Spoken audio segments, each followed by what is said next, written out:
The old Victorian house stood on a hill overlooking the town. Locals called it Widow Blackwood's Folly, a testament to both its opulent, decaying beauty and the dark legend that clung to it like ivy. Widow Blackwood, they said, had died a century ago, driven mad by grief after her husband, a sea captain, was lost at sea.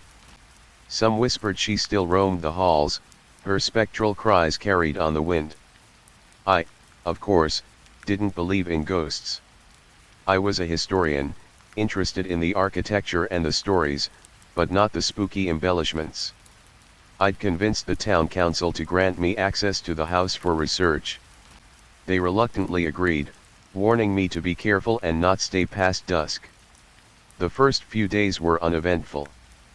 Dust motes danced in the sunbeams that pierced the gloom of the long untouched rooms. The air was thick with the scent of decay, of old wood and forgotten things. I meticulously documented the intricate carvings, the stained glass windows, the faded wallpaper depicting scenes of maritime adventure. Then, the tapping started. It was faint at first, a subtle rhythm coming from within the walls. I dismissed it as the settling of the house, the creaks and groans of old age. But it persisted, growing louder each day, more insistent. It seemed to follow me from room to room, a persistent, maddening tick-tock, tick-tock. One afternoon, as I was sketching the fireplace in the master bedroom, the tapping became a frantic drumming. It vibrated through the floorboards, sending shivers up my spine. I stopped sketching, my heart pounding, and tried to locate the source. It seemed to be coming from the wall behind the fireplace, from somewhere deep within the brickwork. Driven by a morbid curiosity, I ran my hand along the wall, feeling for any loose stones or hidden panels. My fingers brushed against something smooth and cold. It was a small, rectangular piece of marble, perfectly flush with the wall. Intrigued, I pushed. With a low groan, the marble piece slid inwards, revealing a narrow opening.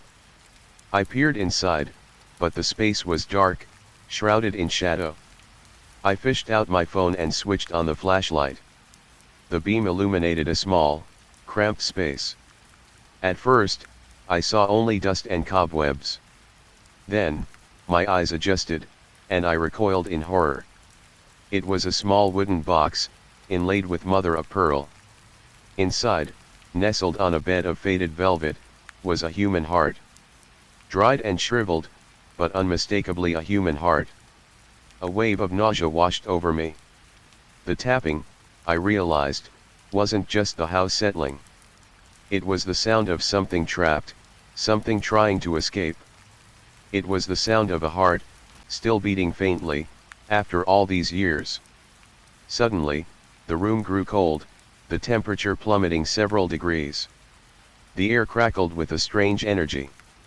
The shadows deepened, coalescing in the corners of the room. I heard a whisper, a faint, mournful sound that seemed to come from everywhere and nowhere at once. He promised to return. I spun around, but I was alone. The whispering grew louder, closer, a chorus of voices swirling around me. He promised to return, and he never did. Fear gripped me, cold and paralyzing. I knew, with a certainty that defied logic, that I was not alone in the house. Widow Blackwood wasn't just a legend. She was real, and she was angry. I slammed the marble panel shut, desperately trying to contain whatever I had unleashed. The tapping intensified, pounding against the wall like a desperate plea. I scrambled out of the room, down the creaking stairs, and out into the fading light. The wind howled around the house, carrying the faint sound of a woman's wail. I didn't stop running until I reached the town, the lights of the houses blurring into a comforting glow.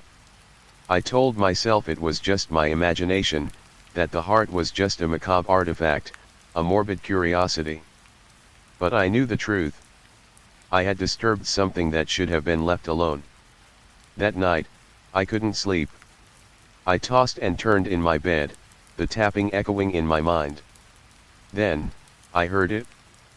Faint at first, but growing louder, closer. Tick-tock, tick-tock. I sat bolt upright in bed, my heart pounding in my chest. The tapping was coming from inside my room. From the wall behind my headboard. I grabbed my phone and shone the flashlight on the wall. There, barely visible in the dim light, was a faint impression, the outline of a small rectangle. And then, I heard the whisper again, closer than ever. He promised. A cold hand brushed against my cheek. To return, my heart. I screamed, but no sound came out. The tapping grew louder, faster, drowning out everything else. Tick-tock, tick-tock. The next morning, the cleaning lady found me huddled in my bed, staring blankly at the wall. My hair had turned white, and I kept muttering about a heart and a woman who never got her promise. They said I was suffering from a nervous breakdown, a delayed reaction to the stress of my research. They took me away, locked me in a quiet room where the tapping couldn't reach me. But I still hear it. Every night. Faint, but persistent. Tick-tock, tick-tock. And I know, sooner or later, she'll find me. Because a promise is a promise, and a broken heart never forgets. And now, neither will I.